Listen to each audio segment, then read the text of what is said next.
가장 정확하고도 구체적인 투쟁 방향을 밝혀주었습니다.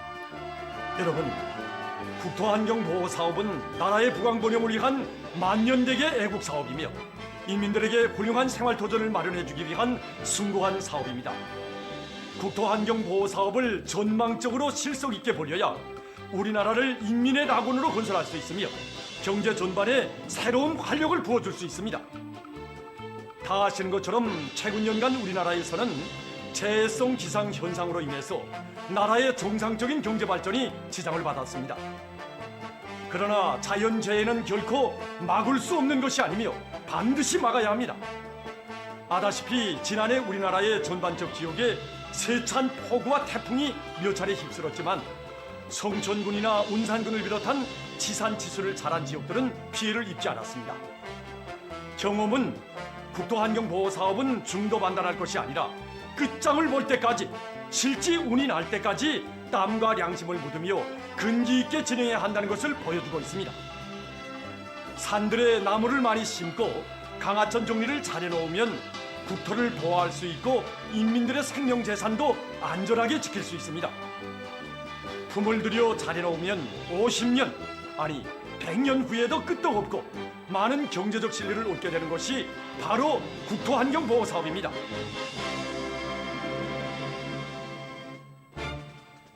산이 많고 강이 많은 우리나라에서 시산치수 사업은 국토환경보호에서 무엇보다 중요한 사업입니다. 산림과 강하천은 나라의 귀중한 재보이며 인민 생활과 경제 건설에서 없어서는 안 될 중요한 미천이고 원료입니다. 누구나 보석과 같은 애국의 마음을 안고 경제림, 열매림 등 산림을 대대적으로 조성하고 보호하기 위한 사업과 강바닥 파기와 제방 쌓기를 비롯한 지산치수 사업을 근기 있게 밀고 나가야 합니다. 자기 지역의 산과 강은 다른 그 누구가 아닌 바로 자신들이 헌심을 바쳐 가꿔야 한다는 관점을 가지고 지산치수 사업에 주인답게 참가해야 합니다. 자기 대에는 비록 빛을 보지 못한다 해도 후대들이 덕을 보면 그만이라는 고결한 후대관을 지니고 산들을 잘 가꾼 회창군의 일꾼들과 근로자들처럼 또 강하천들을 잘 정리해 놓아 자연의 광란에도 끄떡없이 자기 고향, 자기 군을 지켜낸 성천군 사람들처럼 조국을 떠받드는 뿌리가 되고 성돌이 되어야 합니다. 여러분, 국토환경보호사업은 치산치수, 도로건설, 해안건설 등 그 대상과 규모가 방대하고 많은 투자와 품을 요구하며 장기성을 띠는 사업입니다. 그런 것만큼 이 사업을 전군중적 운동으로 계획적으로 전망성 있게 끝장을 볼 때까지 힘있게 밀고 나가야 합니다. 국토환경보호사업은 기후조건과 지대적 특성, 생태 환경을 고려해야 하는 자연과의 투쟁인 것만큼 구체적인 계획 밑에 손우차를 바로 정하고 진행해야 은을 낼 수 있습니다. 도시 군들에서는 자기 지방의 기후 특성과 강하천 상태를 면밀히 파악한 기초 위에서 산림 조성 계획과 강하천 정리 계획을 연차별로 잘 세우고 철저히 집행해 나가야 합니다.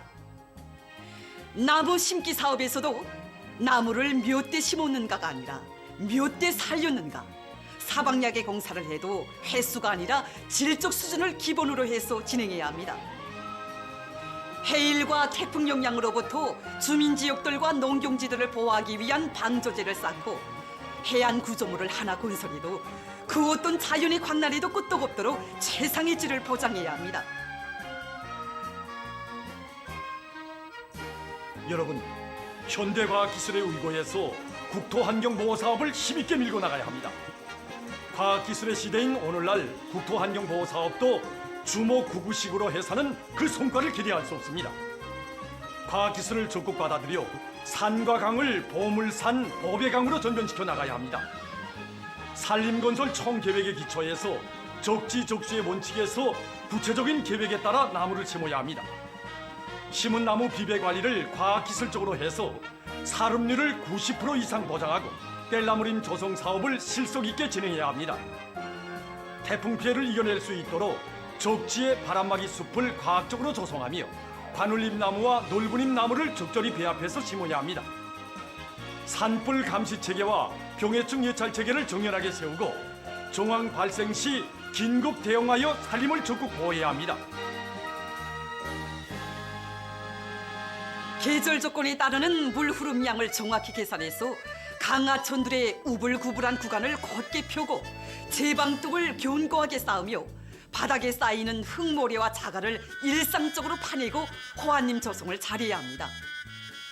해일과 태풍으로부터 주민지역들과 농경지들을 보호할 수 있도록 영구적인 해안 구조물들을 질적으로 일도 세우기 위한 연구와 설계를 잘하고 연차별 계획에 따라 건설해 나가야 합니다.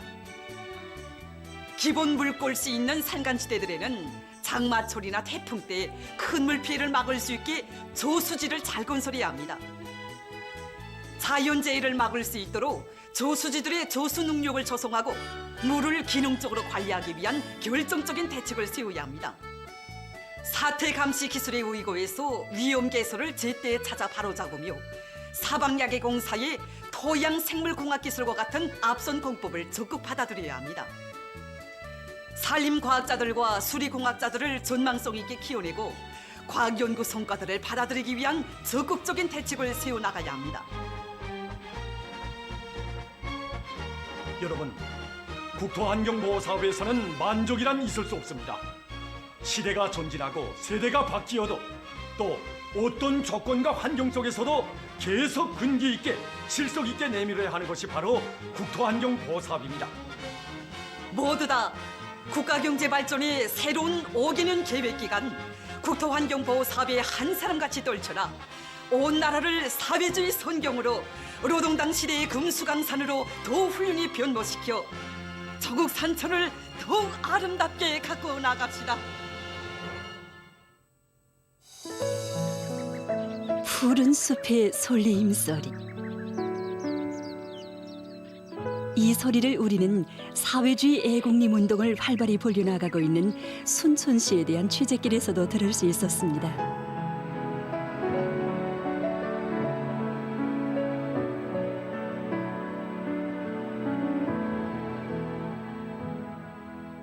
순천시는 산림복구 사업을 전군중적 운동으로 활발히 전개해서 지난해 만도 20여 개 단위가 사회주의 애국림 칭호를 수여받는 성과를 거두었습니다. 이곳 순천시의 사회주의 애국림 운동에서 주목하게 되는 것은 이 사업을 또렷한 목적 지향성과 올바른 방법론을 가지고 실속 있게 진행해 나가는 것이라고 볼 수 있습니다. 시에서는 모든 단위들이 모든 산들을 쓸모있는 한금산, 보문산으로 만들 수 있게 산림복에 대한 기능과 관점을 가지고 사업률을 제가 책임지는 입장에서 이 사업에 달라붙도록 저 사업을 강하게 들어주고 나가고 있습니다. 시에서는 총화사업을 보여주기 사업과 결부해서 진행하다 나니까 판정에서도 객관성이 보장되고 구 가정의 경험 교환도 되고 평가가 아주 실용성 있게 진행하고 있습니다. 여기는 순천시 원상리 오리산 일대입니다. 원래 이곳은 덜이 너무 많아서 잡관목들도 뿌리내리기 힘들어 있다고 합니다. 그러나 지금은 지난날 덜산의 모습을 흔적조차 찾아볼 수 없습니다. 여기에 이처럼 푸른 숲을 펼쳐놓은 주인공들은 지난해에 사회주의 애국림 칭호를 수여받은 순천 담배공장의 일꾼들과 정업원들이었습니다. 수년 전에 요게 담당님이 맡아보니까니 작강목과 덜판에서 나무 구덩이 하나 파기도 힘들었단 말입니다. 그러나 우리는 국산이든 덜산이든 누구든지 나무를 심어야 되지 않겠는가. 그래서 우리가 이 3,000그루가 남는 매 나무마다 이 곡괭이로 구덩이를 파가지고 다 퇴비를 주고 송송다리 관리해왔습니다. 그랬더니 지금 7년 후에는 이 산들이 다 푸른 숲으로 들어섰습니다.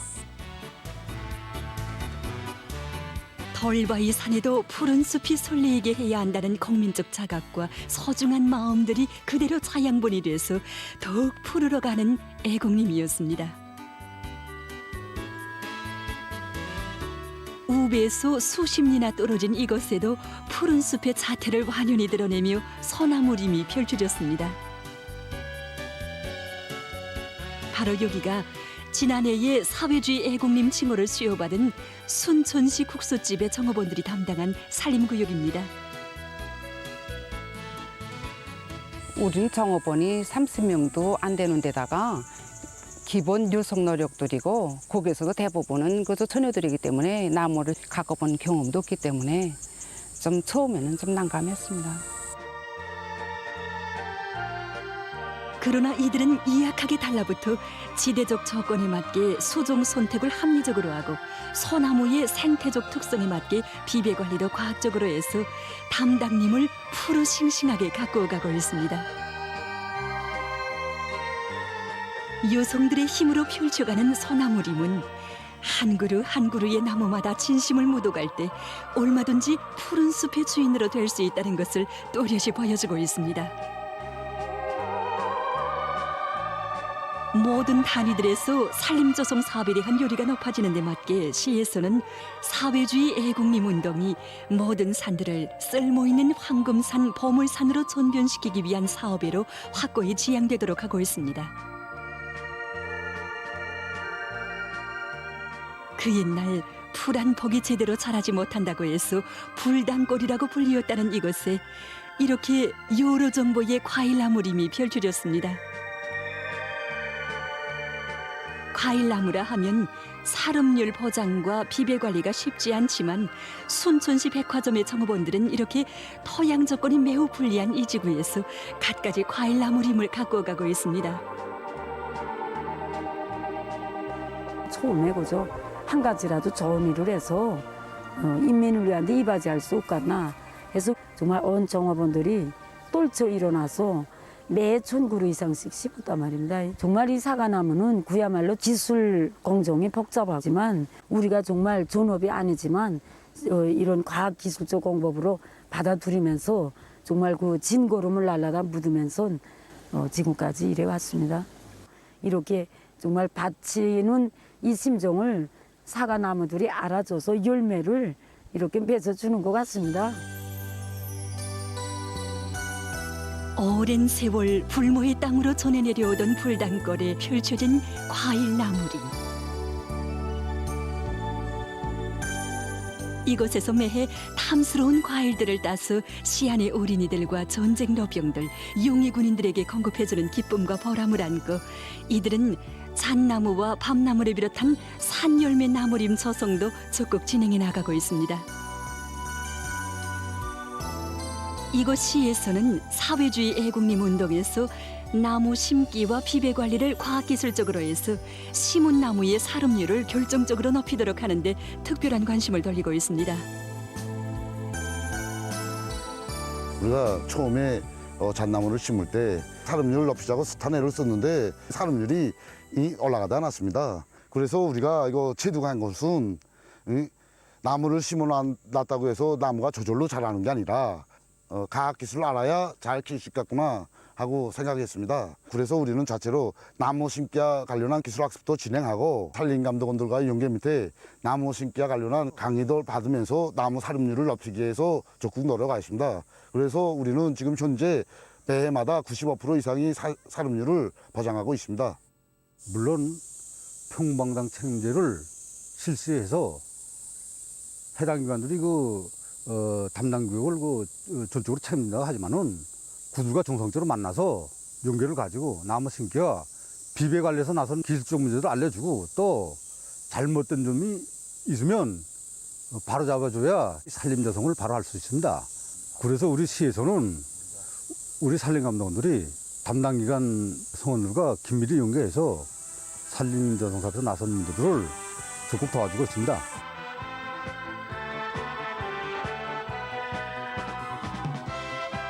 순천의 산발마다 펼쳐지는 사회주의 애국림.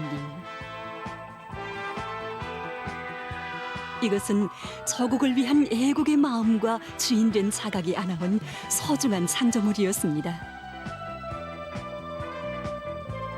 개개의 나무가 모여 울창한 수림이 펼쳐지듯이 이 땅에 사회주의 애국림이 하나 둘 늘어날 때 조국 산천은 더욱 푸르러지게 될 것입니다.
적에 열매 따는 사람들 기뻐할 적에 노래해다오 푸른 숲이여 이내 행복은 나의 꿈을 키워준 그 품도 여기 나의 삶을 꽃펴준 그 품도 여기 너와 함께 빛내리 이내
여기는 함주군 동봉천입니다. 올해 초까지만 해도 이곳은 온통 큰돌과 자갈들이 놀려져 있었다고 합니다. 하지만 지금은 이렇게 넓은 논밭과 함께 든든한 제방이 생겨났습니다. 이 제방을 쌓은 주인공들의 모습은 보이지 않습니다.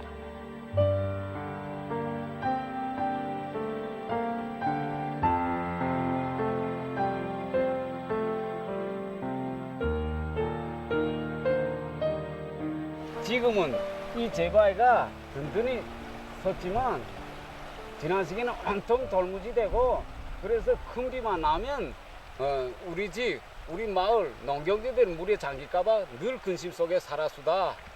이렇게 지방을 쌓아놓으니까 이제는 우리 마을이 든든합니다.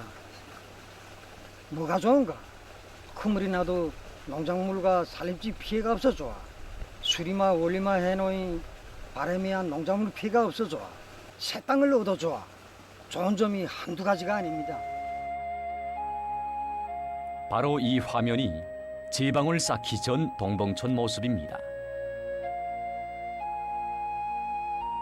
사람들의 눈길이 덜 미치던 이곳에 붉은기가 휘날리고 중기계들의 동음이 울리기 시작했습니다.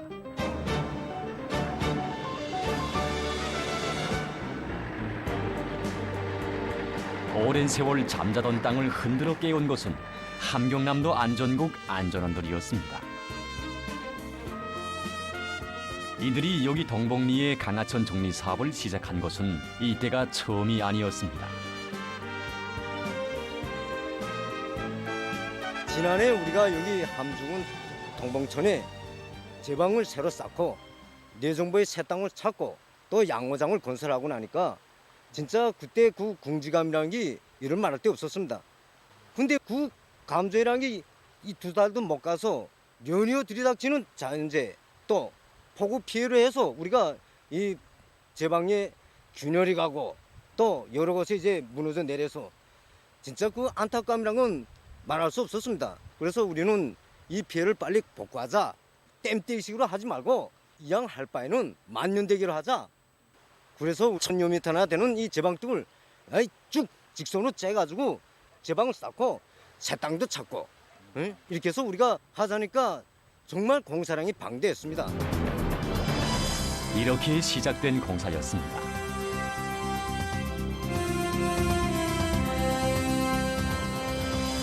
동봉천 바닥 파기와 1000여 미터의 제방 공사. 결심과 목표는 확고했지만 이들 앞에는 많은 애로와 난관이 나섰습니다. 그래서 처음에는 무슨 물길을 직선으로 째자고 했었는데 물길을 직선으로 이렇게 째게 되게 되면은 물 흐름 속도가 빨라집니다. 물 흐름 속도가 빨라지게 되면은 많은 토량이 쉽게 내려가고 그렇게 하게 되면 앞으로 이제 큰 물 피해를 받을 수 있는 조건이다 말입니다. 그리고 두 번째는 물길을 직선으로 째자고 보니까 이 많은 농경지를 침범하게 됐습니다. 그래서 더 농업설계연구소하고 함흥수리동력대학 연구소들 이렇게 전무분 일꾼들을 초빙해서 현장에서 수차에 걸치는 협의를 진행했습니다. 그래서 협의 끝에 원래 이 강줄기에서 바닥을 한 4-5 정도 팠습니다. 그렇게 하고 이 제방 기초는 1m 정도 밑에까지 다 파서 기초를 쌓아가지고 이렇게 장석도 입히고 매 공정법에 따르는 각시적 요구를 하나하나 그대로 집행해 나갔습니다. 공사량이 방대해지고 난관이 가로놓일수록 이들의 가슴속에 자리 잡고 있은 것은 인민의 생명과 재부를 지켜낸다는 긍지와 자부심이었습니다. 그것이 난관을 뚫고 나가게 했고 힘든 줄 모르게 했습니다. 이렇게 되어 공사를 시작해서 40일 만에 이들은 제방뚝을 보란듯이 건설했던 것입니다.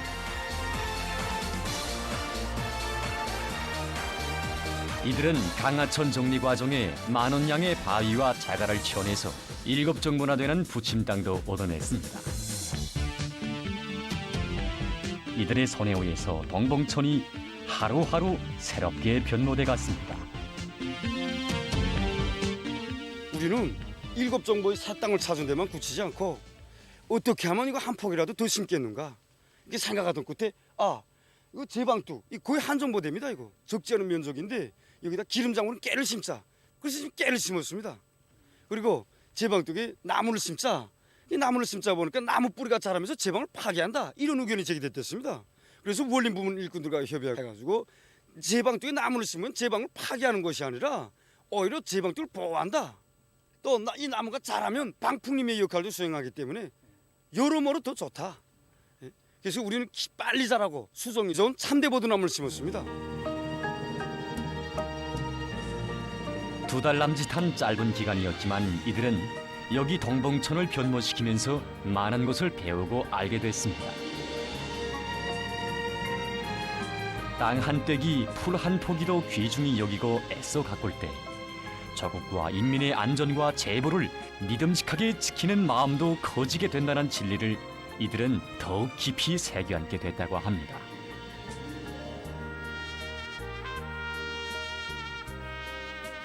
이처럼 동봉천의 땅 한 떼기, 나무 한 그루, 지방에 쌓은 돌 하나에도 이곳 도안전국 안전원들의 후도온 열과 정이 그대로 승배어 있었습니다. 우리는 이번에 이 공사를 제방이나 쌓고 물길이나 펴서 국토의 면모를 전대시키는 사업으로만 보지 않았습니다. 인민을 지키고 인민의 생명재산을 지키는 그런 사업으로 봤습니다. 그렇기 때문에 이 방대한 공사를 짧은 기간에 성과적으로 진행할 수 있었다고 봅니다. 우리는 앞으로도 인민을 돕자 이런 정신을 지니고 인민을 위한 좋은 일을 더 많이 찾아가겠습니다. 그 어떤 큰 물과 빗바람에도 끄떡없는 제방. 우리는 이것을 단순히 제방이라고 생각하지 않습니다. 우리 인민의 생명 안전을 절응성같이 지켜선 방풍림이었고 수호자들의 소중한 전호였습니다.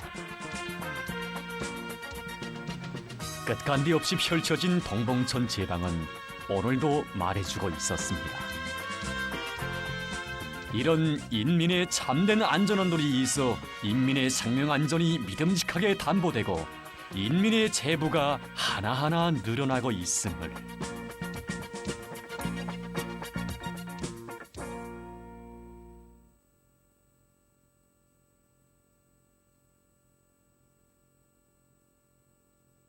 우박은 봄철과 가을철에 자주 나타나는 이 재해성 현상으로서 수직으로 강하게 발달된 이런 소낙구름 속에서 오름 알갱이 형태로 떨어지는 고체 강수입니다. 국기 좁은 지역에서 빠른 속도로 해서 직경이 5m 이상의 오름 알갱이로 떨어지는 것으로 해서 이제 농작물의 생육과 인민경제 여러 부분에 이제 막대한 피해를 주게 됩니다. 농작물의 잎과 열매를 떨어뜨리고 줄기를 꺾어뜨리고 얼굴 피해를 주는 등 이런 피해를 주게 됩니다. 그래서 우박의 직경은 주로 그저 5 내지 6mm 정도인데 2 내지 3cm, 지어 10 내지 15cm 되는 이런 우박도 있습니다. 우리나라에서 우박 피해를 자주 입는 지역은 서해안과 함경남도의 해안가 지역입니다.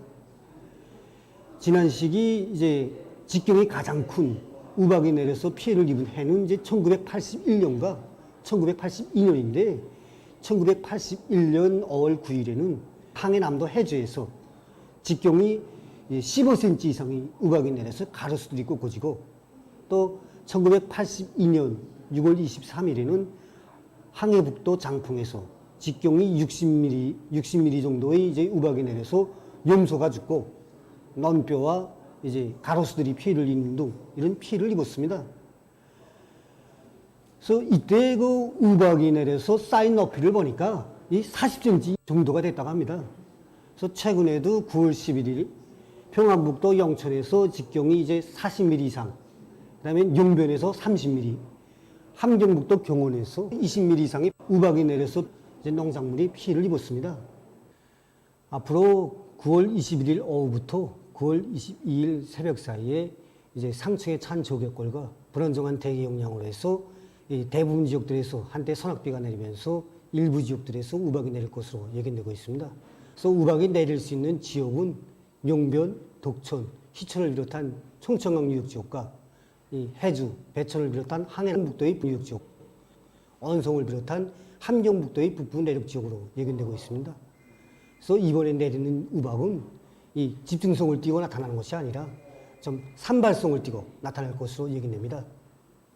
때문에 이 인민경제 여러 부문에서는 이 우박에 의한 피해를 입지 않도록 철저한 대책을 세워야 할 것입니다.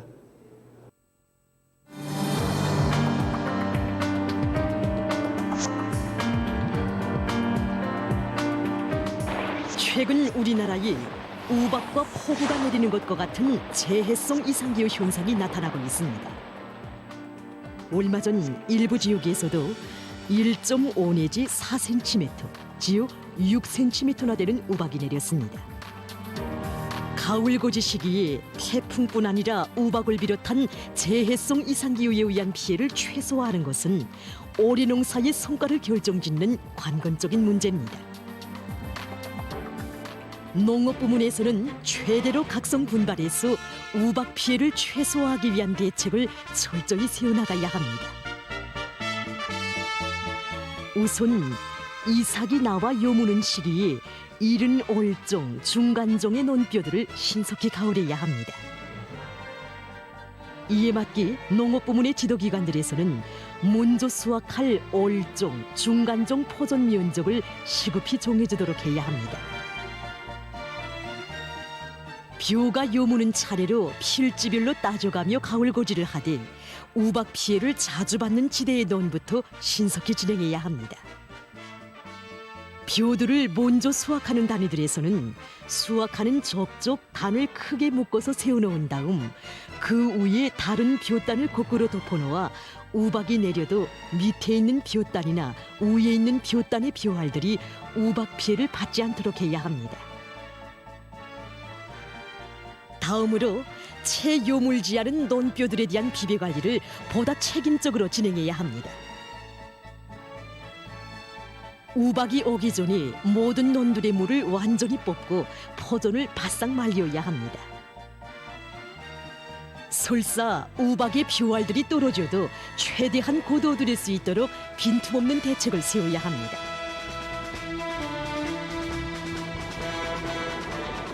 모든 농장들에서는 뜨락도르와 연결차 등 운반수단들을 총동원해서 가을한 벼와 강냉이, 콩을 빨리 꺼들임으로써 나달 털기에 지장이 없도록 해야 합니다.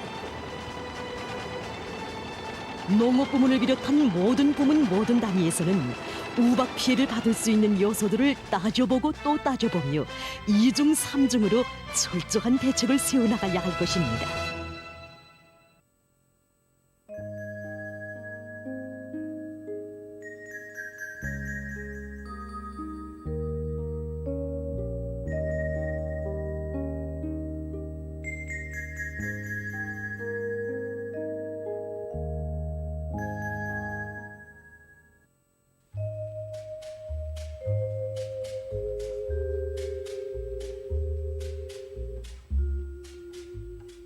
여기는 영국의 온화한 바닷가 고장입니다.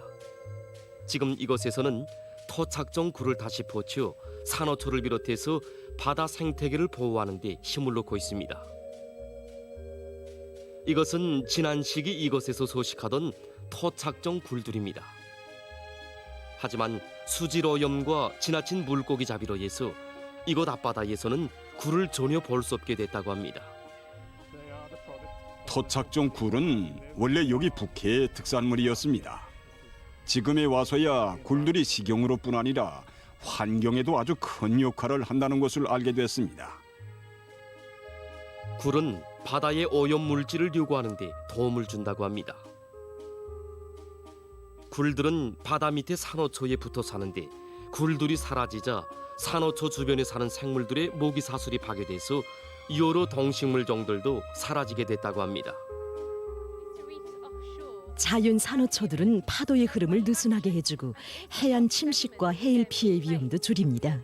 굴이 붙어 사는 산호초 주변에서는 사람들의 식생활에 필요한 물고기 종들도 많이 살게 됩니다.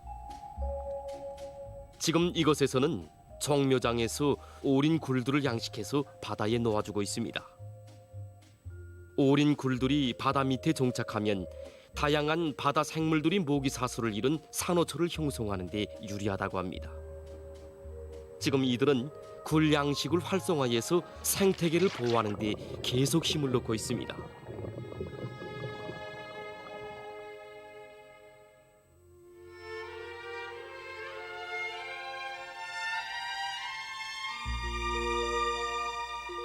여기는 에스파냐의 북부 지역에 있는 온화한 고장입니다. 포도 수확철이 오면 이곳으로는 많은 사람들이 찾아온다고 합니다. 그 가운데는 포도주 제조에 대한 경험을 배우려고 찾아오는 사람들도 있습니다. 관광객들은 포도밭에 들어가 제 손으로 포도를 딸 수 있습니다.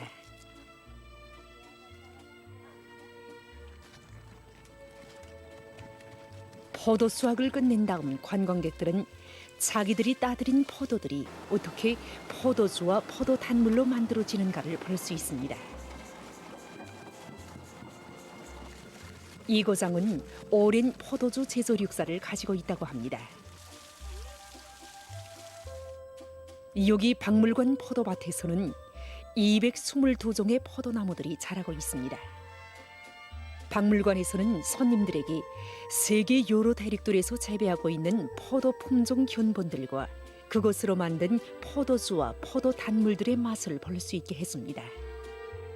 또 매 품종들의 이름과 그 특징, 차이점들에 대한 설명도 해주고 있습니다. 포도주를 만드는 데서 포도 맛보기는 아주 중요합니다.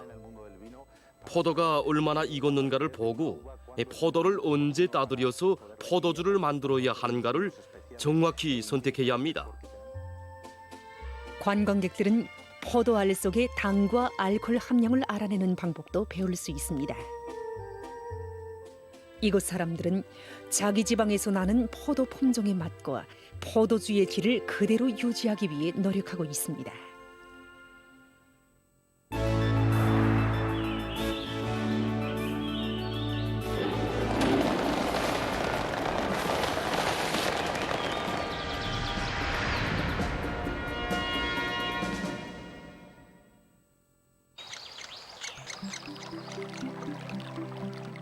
새는 동물들 가운데서 유일하게 깃털과 날개를 가지고 있는 자연의 아름다운 창조물입니다.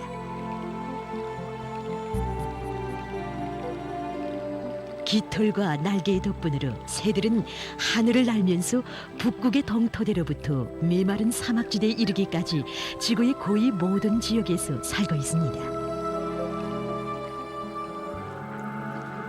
그럼 전 시간에 이어서 지구의 각이한 서식지들에서 살고 있는 새들의 특이한 생활 방식에 대해서 보기로 하겠습니다.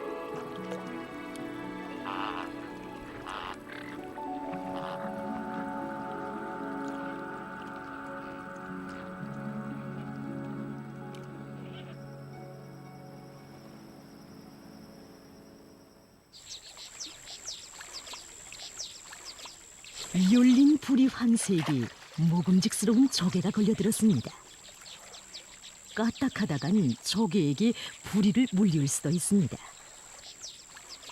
열린 부리 황새는 유유작작하게 뾰족한 아래턱을 조갑이 짬 사이에 밀어넣습니다. 그리고는 조개의 살을 재치있게 떼어냅니다. 조개살이 붙어있는 감탕을 씻어내는 솜씨도 그저 그만입니다.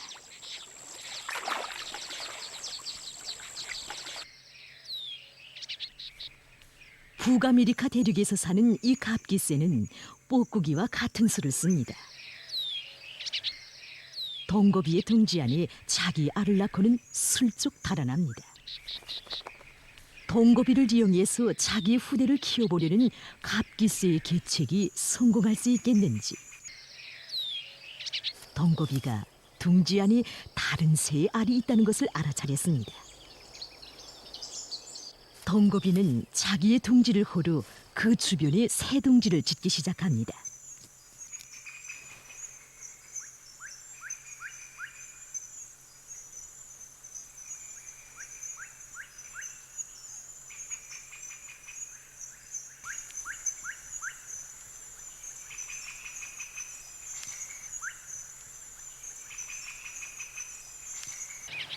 갑기새의 계책이 실패하고 말았습니다.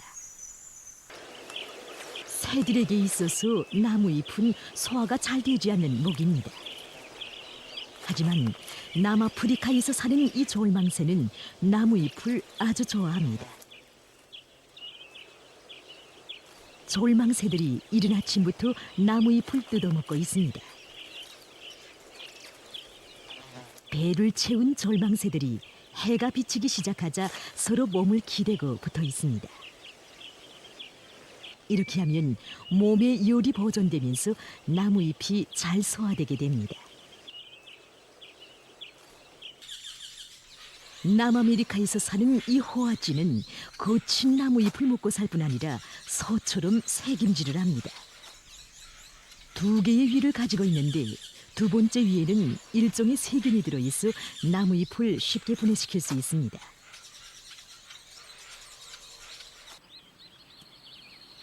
어미 흰뺨오리가 딱따구리가 둥지를 틀었던 나무 구세통에다 알을 낳아 키웠습니다. 새끼들이 얼마간 자라자 어미 흰뺨오리는 새끼들을 데리고 호숫가로 향합니다.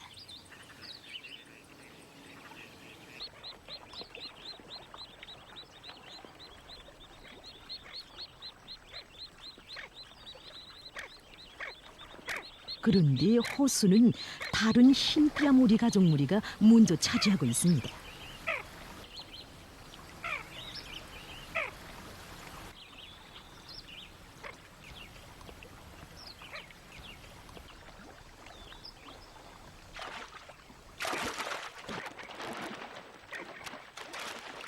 두 어미 사이 싸움이 붙습니다. 치열한 몸싸움.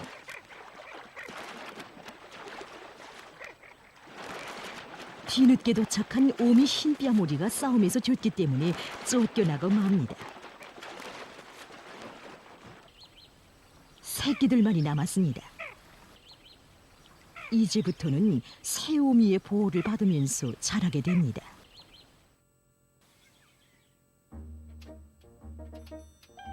아프리카에서 사는 은봉새 수컷이 번식기를 맞춰 긴 꼬리를 자리웁니다.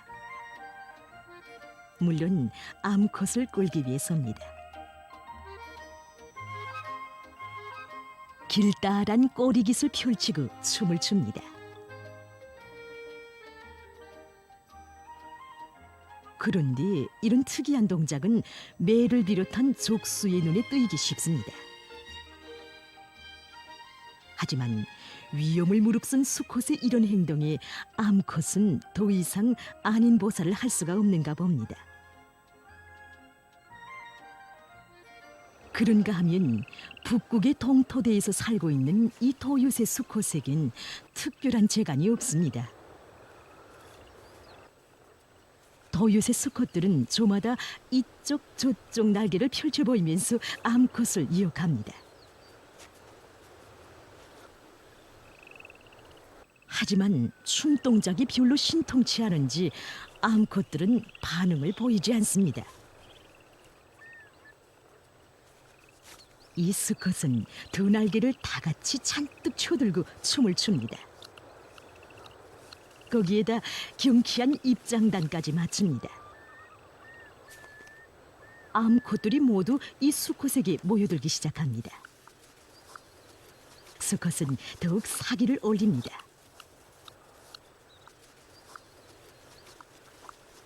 일이 이쯤 되자 시샘이 난 다른 수컷이 끼어듭니다.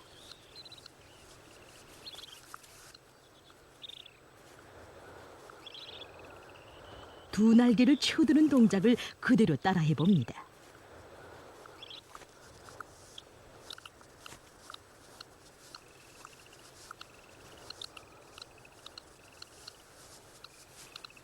수컷들 사이에는 싸움이 붙습니다. 이 과정에 도요새 수컷들은 심한 부상을 당하기도 합니다.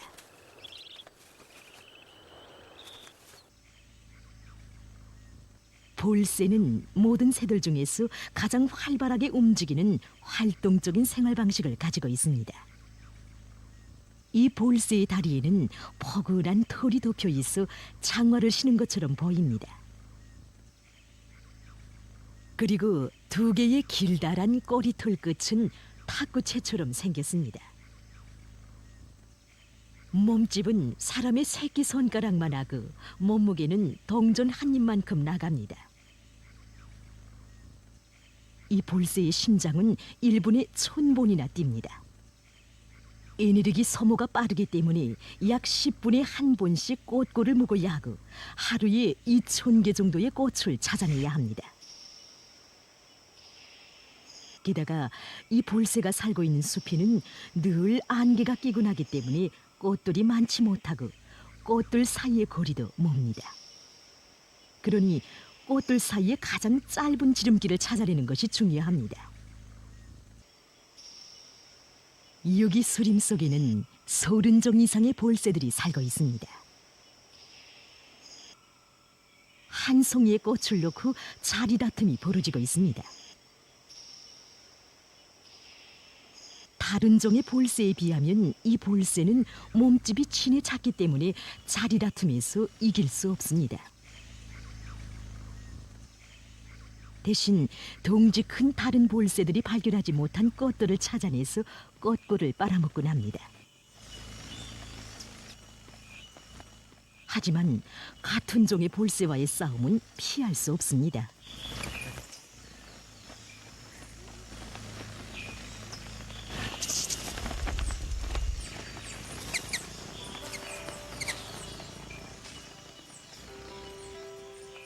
이런 경우엔 어떻게 해서나 자기 영역을 지켜내야 합니다. 볼새에겐 더 난감한 일이 생깁니다. 매일 오후가 되면 비가 내리곤 하는 것입니다. 기온이 내려가면 볼새에게는 몸 온도를 유지하기 위해서 보다 많은 에너지가 요구됩니다.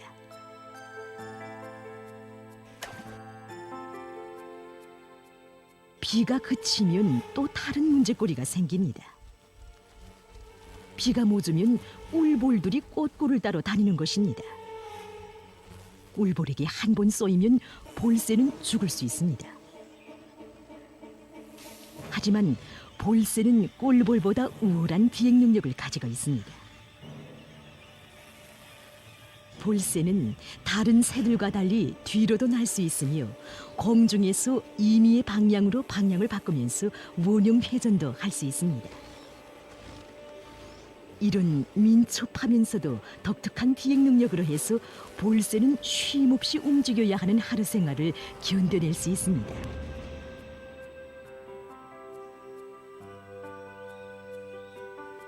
하지만 저녁 무렵이 되면 볼새는 지치고 맙니다. 볼새는 날개를 접습니다. 밤이 무사히 살아남자면 심장박동이 천천히 뛰게 해야 합니다. 새벽이 밝아오면 볼새의 하루 일과는 또 시작될 것입니다. 그 하루하루와 함께 볼새는 살아가기 위한 방법들을 하나씩 익혀나갑니다. 자기 종의 고유한 생활 방식으로 자연 속에서 살아가는 새들.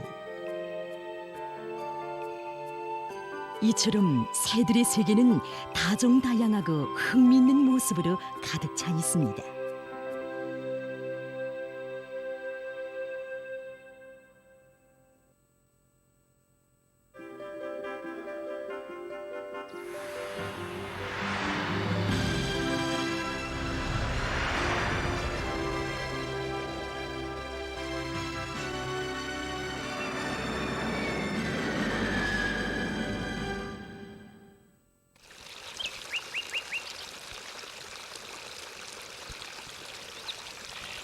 우리는 지금까지 이 생태 환경과 인간 생활의 허상 연관성에 대해서 여러 차례에 걸쳐서 봤습니다.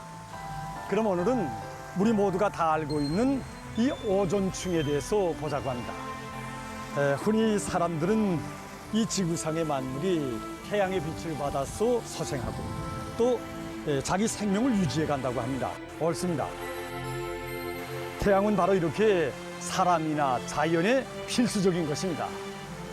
하지만 이 태양빛도 이 사람과 자연에 부정적인 영향을 미치는 것이 있는데 바로 이것을 차단하는 역할을 이 오존층이 하고 있습니다.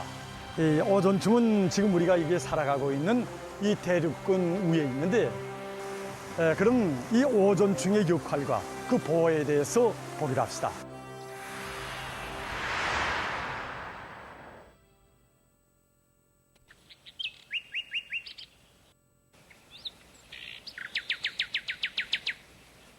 오존층이 보통 이 태양빛 자외선을 흡수한다고 하는데 그 구체적인 원리는 어떻게 되어 있습니까? 우리 지구를 둘러싸고 있는 대기는 높이에 따라서 대륙권, 송춘권, 중간권, 유월권, 바깥권으로 구분되게 됩니다. 이 가운데서 송춘권은 지표면으로부터의 높이가 14km로부터 50km 사이 부근을 차지하고 있는데 바로 이 송춘권 높이 25km 부근에 오존층이 존재합니다. 오존은 산소 원자 3개로 이루어진 산소의 동서체인데 산소 분자와 산소 원자가 결합되어 생성되게 됩니다. 바로 이러한 오존이 농도가 특별히 높은 오존층에 의하여 생명체에 나쁜 작용을 하는 자외선이 차단되게 됩니다. 그 자외선도 이 파장 길이에 따라서 좋은 것도 있고 또 나쁜 것도 있지 않습니까? 그렇습니다. 자외선은 보통 파장이 1나노미터부터 400나노미터 사이 전자기파인데 구체적으로 파장에 따라서 보임 강선으로부터 가까운 자외선, 보임 강선으로부터 먼 자외선, 그 사이 중간 정도의 자외선으로 구분합니다. 세 가지를. 여기서 보임 강선으로부터 가까운 자외선은 비타민 D 합성 과정을 촉진하거나 인체 치료에 이용하는 듯 사람에게 유익한 작용을 합니다. 그리고 보임 강선으로부터 먼 자외선은 송춘권보다 높은 곳에서 이미 흡수되어 버립니다. 문제로 되는 것은 중간 정도의 파장을 가진 자외선인데 바로 이 자외선은 사람들 속에서 피부암이나 백내장병을 비롯한 질병을 일으키게 되고 생물체의 유전계통과 면역계통에 영향을 미치게 됩니다. 오존층에서는 자외선에 의하여 산소 분자가 산소 원자로 분해되고 분해된 산소 원자와 다른 산소 분자가 결합되어 오존이 형성되게 됩니다. 결국 태양빛 가운데서 생명체에 나쁜 작용을 하는 자외선은 오존층에서 오존을 형성하는 데 소모되고 지표면까지 도달하지 못하고 오존층에서 차단되게 되는 것입니다. 이제 이렇게 오존층이 적어지거나 또 없어지는 경우에는 어떤 효과가 초래됩니까? 한마디로 말해서 만약 송춘권에 오존층이 없다면 지구상의 모든 생명체는 존재할 수 없습니다.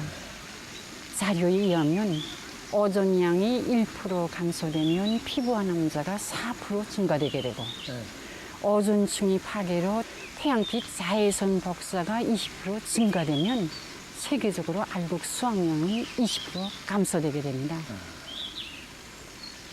그리고 오존층 파괴가 더더욱 심하게 되는 경우에는 지구상의 모든 생명종이 절명 위기를 초래할 수도 있습니다. 바로 이런 데로부터 이 오존층은 이 지구상에서 살아 숨쉬는 생명체들을 이 재앙으로부터 보호하는 그 자외선 우산으로 불리고 있습니다. 지금 이 오존층이 얇아지거나 또 파괴되는 것으로 해서 국제사회에 우려를 자아내고 있습니다. 그럼 이 대기 오존층을 파괴하는 기본 요인이 무엇인가? 여기에 대해서 조선자연보호연맹 중앙위원회 연구사 동무의 얘기를 들어보겠습니다. 오존층 파괴 문제는 1970년대에 들어서면서 대형 초음속 비행기 출현과 함께 제기되었습니다. 이런 비행기들의 송춘권 비행기 증가함에 따라 배출가스의 질소 산화물이 오존층을 파괴할 수 있다는 문제가 논의되었습니다. 하지만 이와는 달리 그 후에 프리온 가스가 오존층을 파괴한다는 결론에 도달하였습니다. 프리온 가스는 냉동기용 냉매제나 소방용 소화제뿐 아니라 여러 분야에서 이용되고 있습니다. 프리온 가스는 생산과 이용 과정에 방출되어 송춘권에 올라가게 되면 자외선에 의해서 분해되는데 이때 염소 원자를 내보냅니다. 바로 이 염소 원자의 촉매적 역할로 인해서 오존이 형성이 방해되고 또 오존이 감소되게 됩니다. 어전충 파괴가 제일 극심하게 나타나고 있는 대기 구역이 남극과 북극 상공입니다. 2020년에 남극 상공의 어전충 구멍 면적은 1년 전에 비해서 50%나 커져서 최고 수치를 기록하였습니다. 1987년도에 프레온 가스의 생산과利用을 제한할 때에 대한 몬트리올 우정서가 채택되었습니다. 이 우정서가 채택된 날을 세계적으로 세계 어존의 날로 정하고 해마다 이 날을 맞으며 여러 가지 어전충 보호를 위해서 활동들을 벌이고 있습니다. 올해 주제는 생명을 위한 어전충 보호를 위해 일해온 36년간 이렇게 정하였습니다. 현재 몬트리올 우정서를 지지하여 나온 키갈리 수송안에 따라서 온실 효과 가스들을 습감하기 위한 여러 가지 사업들이 계획되고 또 진행되고 있으며 이 대형 냉매제 개발을 위한 사업들도 진행되고 있습니다. 정말이지 이 오존충은 지구상에 있는 현재 생명들에게뿐 아니라 앞날의 세대들에게도 아주 필수적인 것입니다. 이 오존충의 보호를 위해서 지구상의 모든 나라와 사람들이 공동의 책임감을 가지고 노력할 때 우리의 지구는 영원히 푸른 빛을 잃지 않을 것입니다.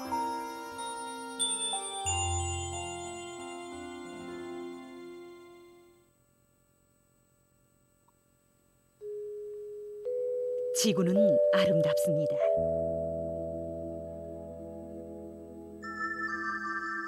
신비스럽고 변화무쌍하며 또 놀라운 기적들로 꽉 들어차 있는 곳이 바로 지구입니다.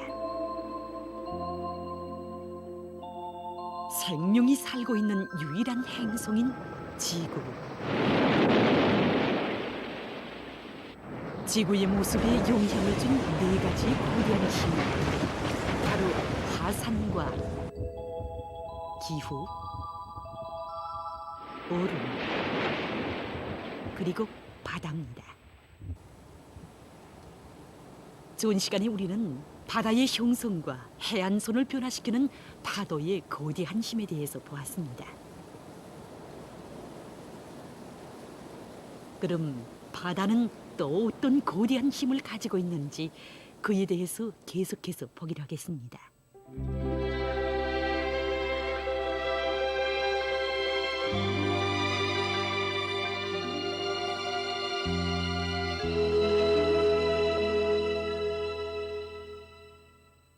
지구상에 바다가 생겨나 오늘날의 모습을 갖추기까지에는 오랜 세월이 걸렸습니다. 아득히 먼 옛날 지구에는 한 개의 대륙과 그를 둘러싼 한 개의 바다만이 존재했었다고 합니다. 그 후 점차 하나였던 대륙이 갈라지면서 오늘의 태양들을 이루었습니다. 거대한 대륙의 분열과 이동, 이와 함께 바다도 끝없이 갈라지고 합쳐져 오늘의 모습을 이루게 됐습니다. 아프리카의 동쪽 해안가에는 땅이 터지고 갈라진 자리들을 수많이 볼 수 있습니다.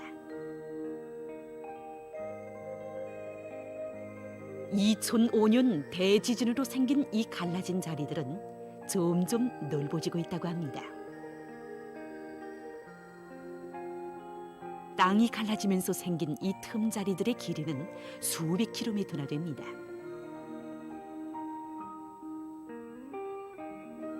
학자들은 앞으로 수백만 년이 지나면 이 틈자리들이 완전히 갈라져 또다시 새로운 태양과 대륙을 이루게 될 것이라고 예언하고 있습니다. 태양의 출현과 정말, 그에 대해서 좀 더 구체적으로 보기로 합시다. 여기는 지중해. 아시아와 아프리카, 유럽을 연결하는 중요한 해상 통로입니다. 역사에는 지중해를 차지하기 위해 벌인 수많은 싸움들이 기록되어 있습니다. 그것은 지중해 지브롤터 해협이 지중해 연안 나라들에게 있어서 대서양으로 나가는 유일한 통로로 되기 때문입니다. 지브롤터 해협의 경제적 및 군사적 우위는 매우 큽니다. 그러나 인류가 태어나기 속 이전 지구의 역사에서 지브롤터 해협의 중요성은 전혀 다른 의미를 가지고 있었습니다. 믿기 어려운 일이지만 한때 대서양과 지중해를 연결하는 이 해협이 막혀서 지중해가 완전히 말라 없어졌던 때도 있었습니다. 지금도 지중해의 물은 계속 증발되고 있습니다. 기원은 태양에 의해서 지중해에서 증발되는 물량이 여기로 흘러드는 강물과 빗물의 총량의 거의 3배에 달한다는 것입니다. 모자라는 물량은 바로 지브롤터 해협을 통해 대서양으로부터 보충됩니다. 이 해협의 가장 좁은 곳의 넓이는 14km며 만일 해협의 넓이가 조금이라도 더 좁아진다면 지중해는 또다시 종말을 면치 못하게 될 것입니다. 거대한 바다의 종말. 믿기 어려운 일이지만 이것은 실제 있었던 사실이었습니다. 600만 년 전 지브롤터 해협의 양쪽 연안인 아프리카 대륙과 유럽 대륙이 부딪히면서 지브롤터 해협을 막아놓았습니다.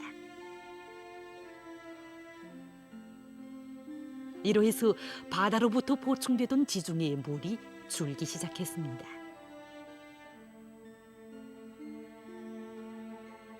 하나의 바다가 완전히 없어진다는 것은 보통 간단한 일이 아닙니다. 2000여 년이 지나 지중해는 완전히 말라서 모래바람이 이는 사막으로 변해버렸습니다. 바닷물을 한 번 맛본 사람들은 누구나 짠맛을 느끼게 됩니다. 바다가 통째로 말라버린다면 얼마나 많은 소금이 생기겠는지. 그 양은 실로 추측하기 어려운 것입니다. 시칠리아 섬의 500m 깊이에는 사라져버렸던 바다의 흔적이 남아 있습니다. 거대한 소금 광산입니다.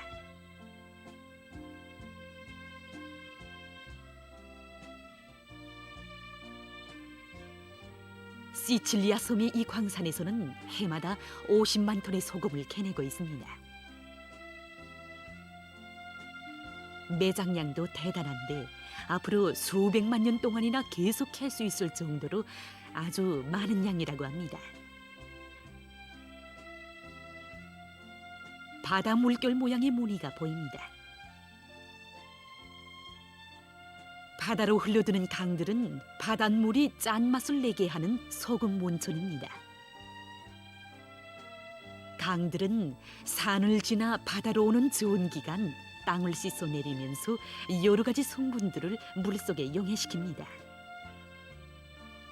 이때 물에 풀린 소금기는 강의 흐름을 따라 정당에는 바다로 나가 계속 쌓이게 됩니다. 짜지 않던 강물이 바다로 나가면 짜지게 되는 것은 바로 이 때문입니다. 사라져버린 대양이 인류에게 남긴 것은 소금만이 아닙니다.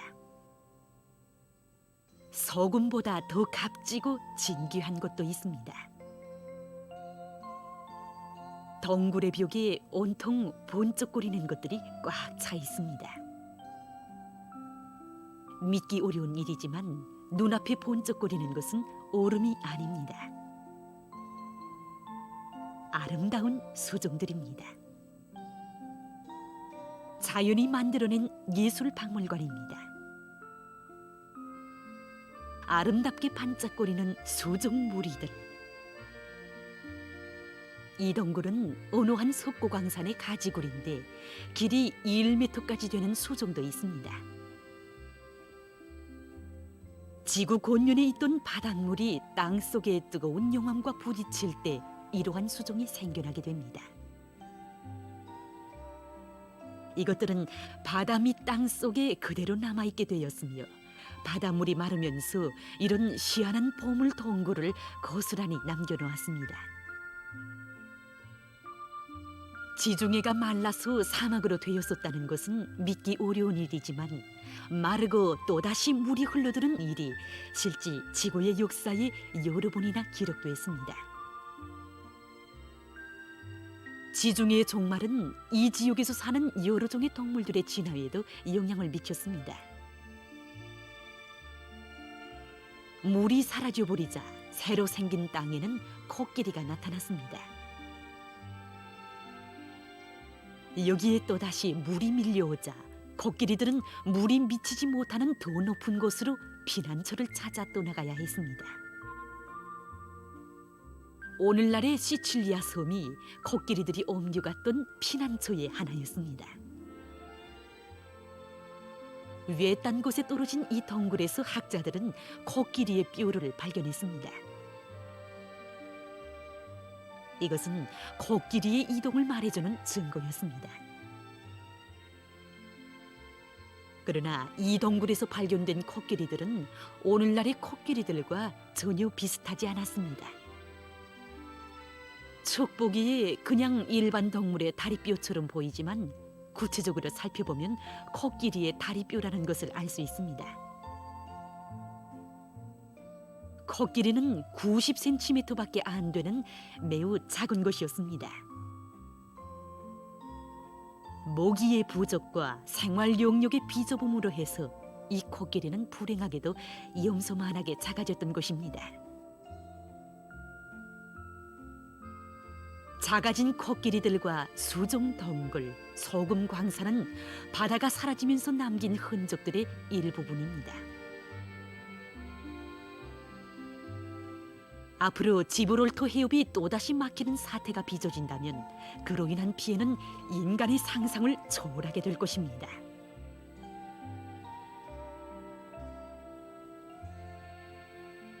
바다는 인간을 포함하여 지구상의 모든 생명체들에게 있어서 없어서는 안 될 귀중한 것으로 되고 있습니다.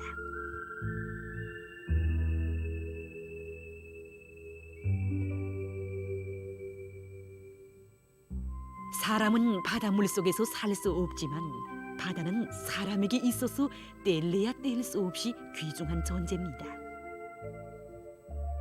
바다에는 단세포 생명체인 또사리 생물도 살고 있는데 사람의 눈으로는 보기 힘듭니다. 단세포 생명체인 또사리 생물은 비록 눈에 잘 보이지도 않지만 그것들이 없었다면 지구상에 생명이 태어나지 못했을 것입니다. 하늘로 올라가 바다를 내려다보면 바닷물이 이상하게 밝은 색을 띠는 것을 볼 수 있습니다.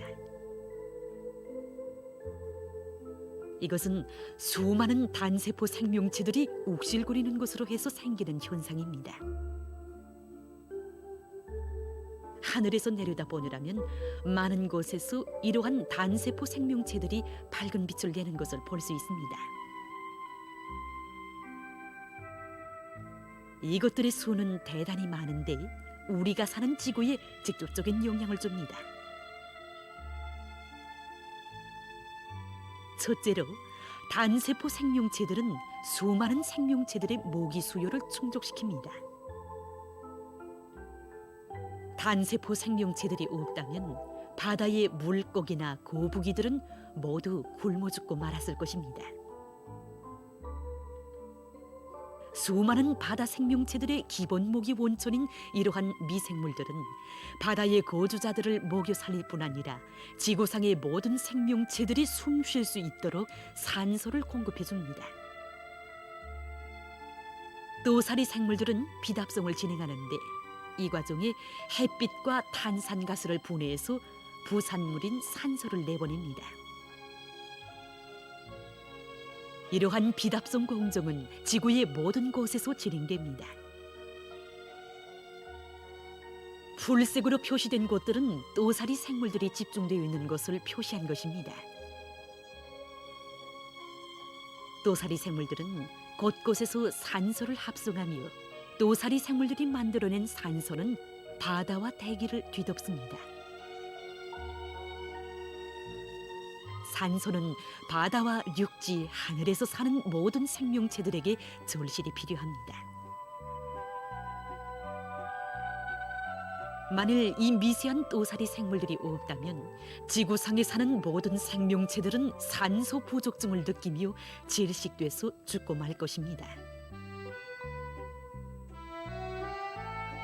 또사리 생물들은 지구상의 전체 산소의 절반량을 생산해냅니다. 그만한 양의 산소를 얻어내자면 얼마만한 수림이 필요하겠는지. 산소를 만들어내는 것은 바다의 크나큰 힘의 일부분에 지나지 않습니다. 지구를 지배하는 거대한 힘을 가진 바다에 대해서 다음번에 계속해서 보기로 하겠습니다.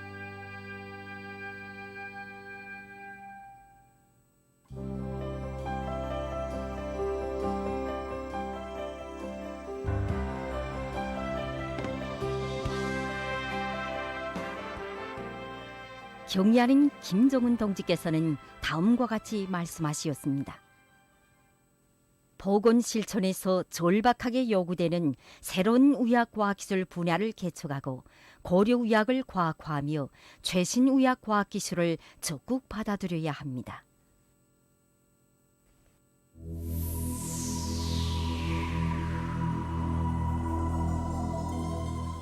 유구한 이 나라 민족사의 초다침과 더불어 신화처럼 전해지는 약재 마늘.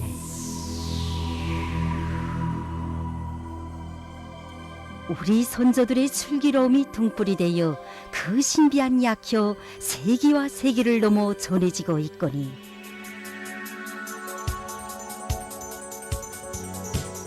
맵고 시고 달고 쫑한 조선의 자랑 김치에 함경도 탄고기국이며 평양의 특산 대동강 숭어국은 물론 우리 민족 고유의 양념장에도 새빨간 고춧가루와 함께 마늘이 들어있거늘 하다면 마늘은 과연 인간의 건강과 장수에서 어떤 역할을 하는가?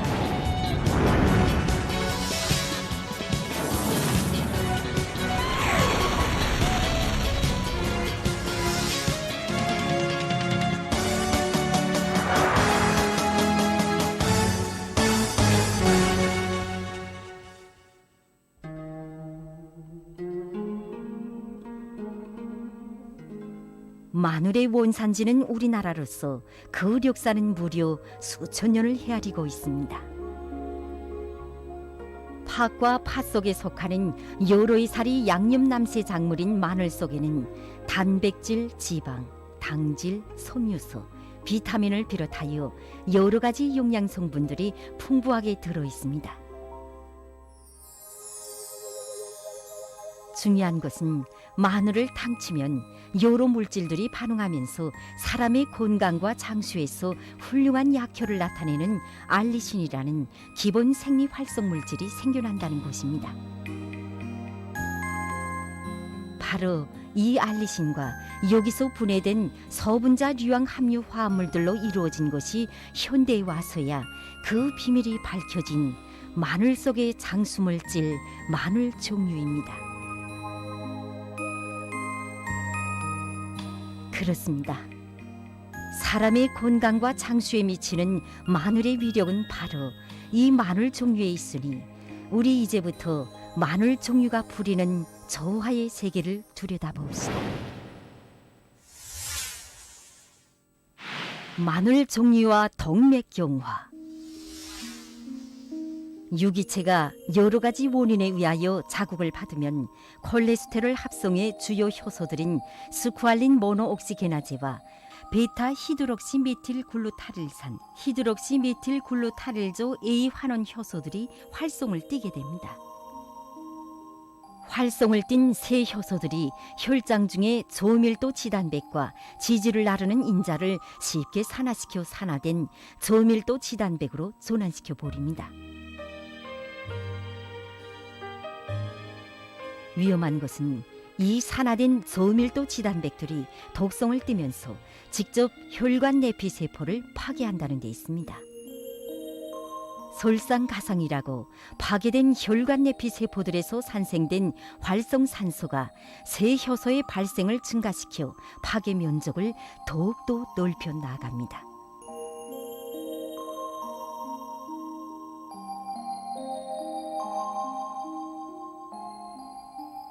이 과정에 파괴된 혈관 내피세포 상처 부위에 덕맥경화 판괴가 형성됩니다.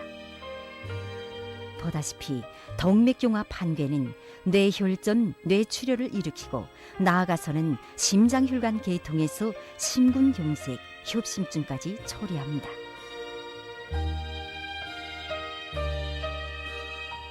그러면 마늘 종류가 뇌심장 혈관 계통 질병의 원인으로 되고 있는 덕맥경화를 어떻게 예방 치료하는지 보기로 합시다. 콜레스테롤 합성의 주요 인자들인 세 효소. 이 세 효소 중에서 인체의 콜레스테롤 합성에 참가하는 기본 물질은 일명 HMG-CoA 환원 효소라고 하는 히드록시 메틸글루타릴조 A 환원 효소입니다. 마늘 종류는 바로 저밀도 지단백과 지질을 나르는 인자를 산화시키는 이 효소의 활성을 옥죄하는 역할을 합니다. 활성이 옥죄된 이 효소는 더는 저밀도 지단백과 지질을 나르는 인자를 산화시킬 수 없게 됩니다. 이렇게 마늘 종류에 의하여 산화의 위기를 모면한 두 물질은 마침내 혈관 내피세포 파괴 인자라는 오명을 벗게 되었습니다.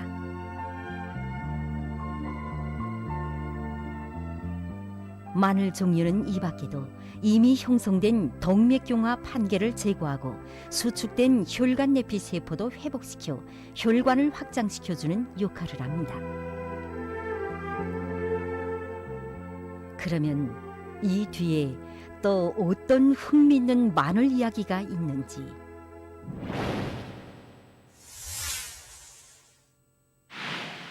마늘 종류와 면역.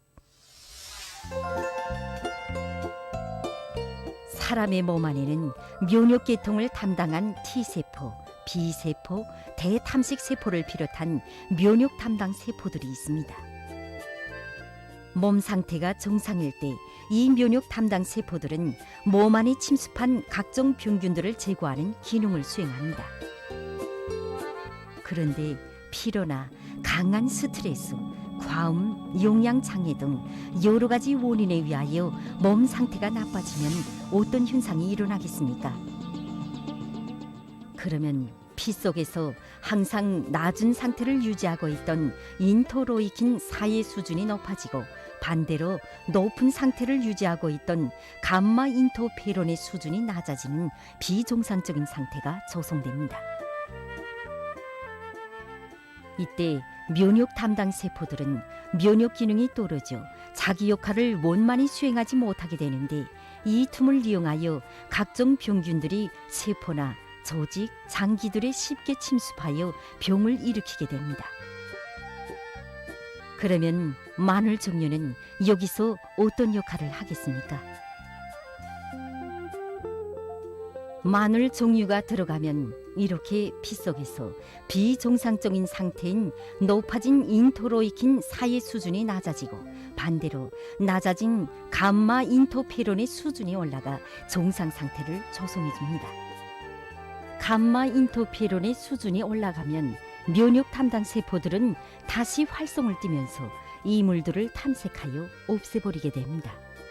이렇게 마늘 종류는 유기체의 면역 기능을 정상 상태로 개선시켜주는 훌륭한 면역 부활제로 되고 있습니다. 그러면 마늘 종류의 다음번 목표는 마늘 종류와 교렉.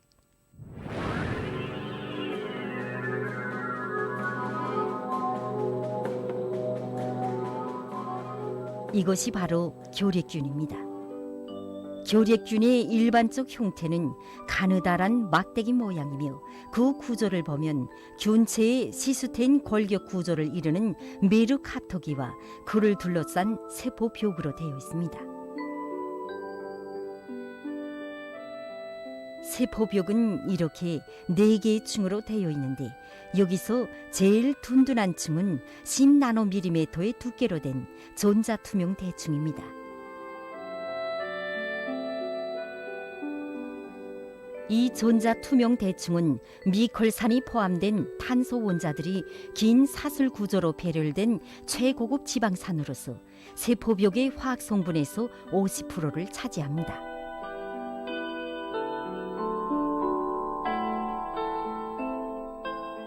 미콜산의 특징은 용새끼가 스며들기 힘들고 많은 항교력 약물들의 내성과 저항성을 가지고 있어 재발 위험을 내포하고 있습니다.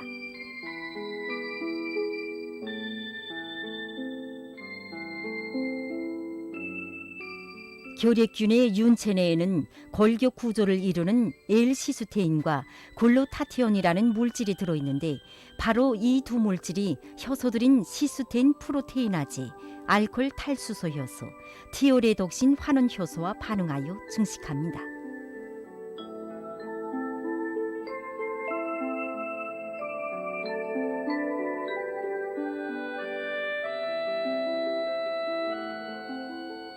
교력의 골격 구조가 형성되면 분열 증식하는데 한 개의 균이 2개로, 2개가 4개로 평형으로 갈라지면서 단순 횡단 분열의 방법으로 분열 증식합니다. 그러면 교력균에 대한 마늘 종류의 양리적 작용의 특징은 어디에 있겠습니까?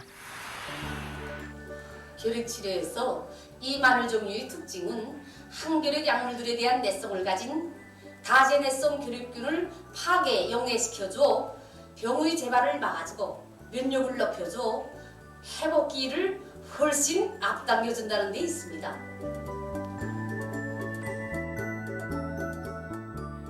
그러면 그 과정을 구체적으로 보도록 합시다. 마늘 종류는 분자량이 160이 내지 170이 정도로 매우 미세하므로 침투성이 강한 특징을 가지고 있습니다. 때문에 다른 항교력 약물들에 스며들기 힘든 교력균의 세포벽과 균체 내에 빠른 속도로 쉽게 스며들 수 있습니다.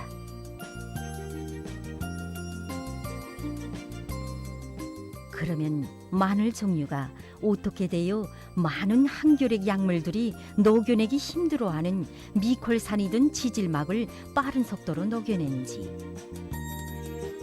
마늘 종류 속에 들어있는 알리신의 살균력은 살균 작용에서 우뜸이라고 하는 석탄산의 15배로서 페니실린이나 테트라지클린과 같은 항생제들의 비할 바 없는 강한 살균력을 가지고 있습니다.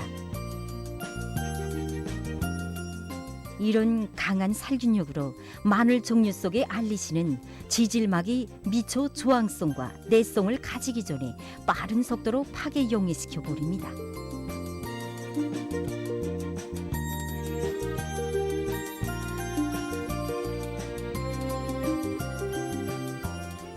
특히 마늘 종류 속에 들어있는 알릴기는 교력균의 중식을 억제하는 위력한 물질로 되고 있습니다.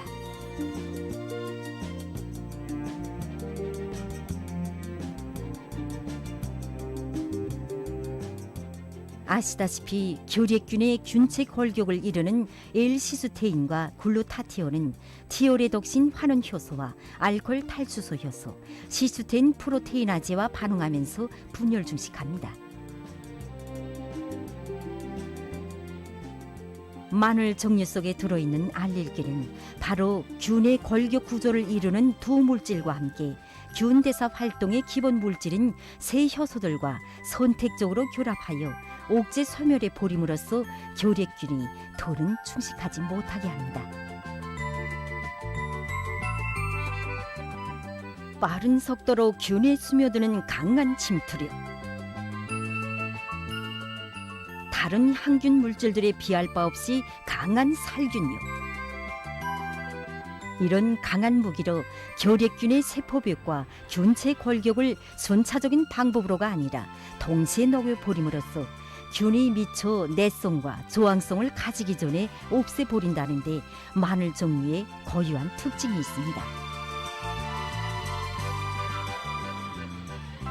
지금까지 보아온 마늘 종류의 양리학적 우월성은 극히 일부에 지나지 않습니다.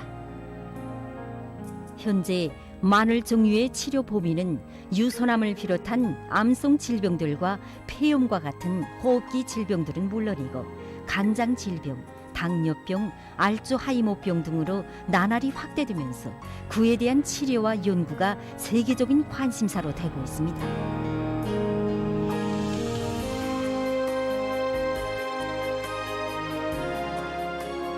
마늘에 대한 치료에서 오랜 역사를 가지고 있는 우리나라에서도 마늘뜸 치료법과 같은 전통적인 고려 치료 방법을 이용하면서도 첨단 기술을 이용하여 뽑은 마늘 종류로 여러 가지 고려약들을 개발해내고 있습니다. 그 성과들 중에 하나가 바로 최근 보건 부문의 과학자 기술자들이 연구 개발한 항결핵 고려약물 마늘 종류 주사약입니다. 이 주사약의 양리학적 특징은 다제내성 결핵균이 약물에 대한 내성과 조항성을 가지기 전에 없애버림으로써 병의 재발을 방지한다는 데 있습니다. 특히 결핵 치료에서 다른 항결핵 약물들과 배합하였으면 더 좋은 치료 효과를 볼 수 있습니다. 실례로 지난 시기 결핵 치료에서 치료 효과가 좋은 항결핵 약물들은 치료 주기가 대체로 18개월이지만 여기에 마늘 종류 주사약을 배합하였으면 치료 주기를 10개월로 줄일 수 있어 학계의 관심을 모으고 있습니다. 우리의 경의하는 김종은 동지께서 보건 부문에서 전국에 널리 도입할 때 대하여 온정어린 배려를 돌려주신 이 마늘 종류 주사약은 지금 그 치료 효과가 뚜렷한 것으로 하여 인민들의 높은 호평을 받고 있습니다. 이 땅에 맑은 종기를 머금고 자라는 고려약재 마늘의 시원을 둔 마늘 종류 주사약. 어찌 마늘 종류 주사약뿐이겠습니까? 마늘 종류 당뇨병 알약, 마늘 종류 좌약을 비롯하여 마늘 종류 관련 약품들이 앞을 다퉈 태어나고 있어 마늘의 이용 범위는 더욱 확대되고 있습니다. 아주 기먼 태고쪽 이 땅에 뿌리내린 그때로부터 수수천년을 두고 인민들의 건강과 장수에 바쳐온 고려약재 마늘. 노동당 시대의 찬란한 빛발 속에 우리 민족이라는 비옥한 토양에 뿌리를 둔둔히 박은 마늘은 앞으로도 고려약의 포물고를 빛나게 장식하며 우리 민들의 건강 증진에 크게 이바지하게 될 것입니다.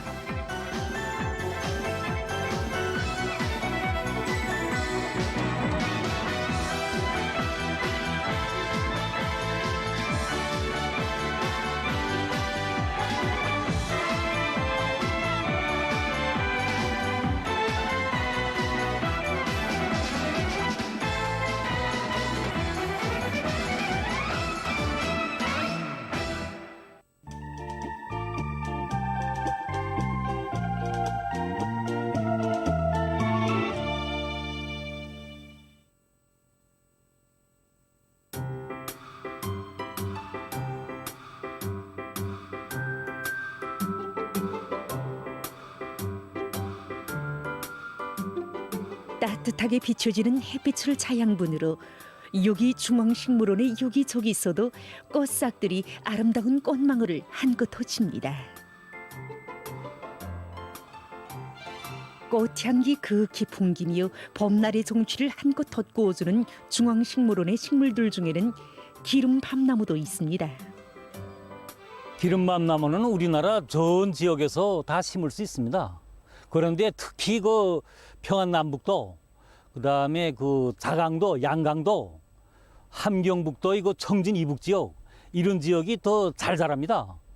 그래서 우리 민들이 그 먹는 기름 문제 해결을 위하여 심려하시던 위대한 스님께서는 몸소 이 나무를 그 저택 정원에서 심어 키우시면서 그 나무의 특성도 알아보시고 그 다음에 이게 원래 그 마가이 기름나무라고 하였습니다. 근데 위대한 스님께서는 그 열매가 밤송이처럼 생겼기 때문에 그 기름밤나무라고 하자고 이렇게 이름도 지어주셨습니다. 이 나무를 온 나라에 퍼뜨리는 데서 나서는 그 방향과 방도 재배 방법까지 그 하나하나 밝혀주셨습니다.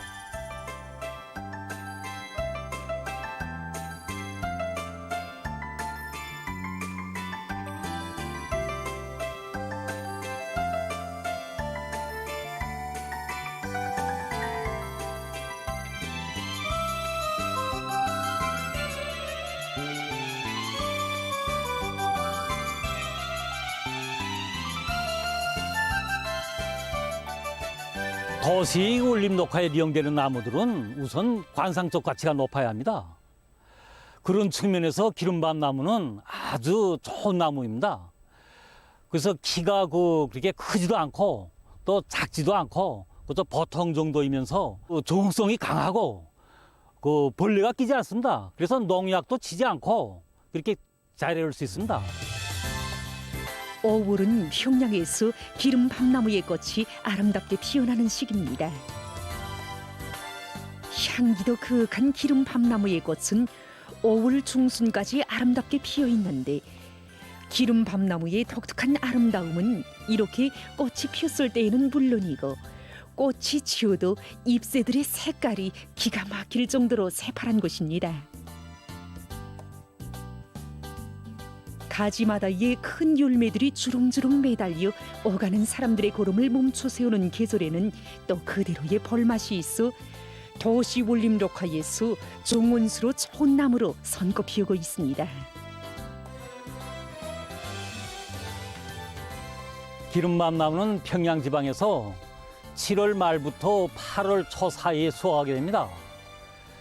다수학 품종을 심는 경우에 한 정부에서 기름밤을 1.5 내지 2톤 수확해서 여기서 먹는 기름을 300 내지 400kg 얻을 수 있습니다.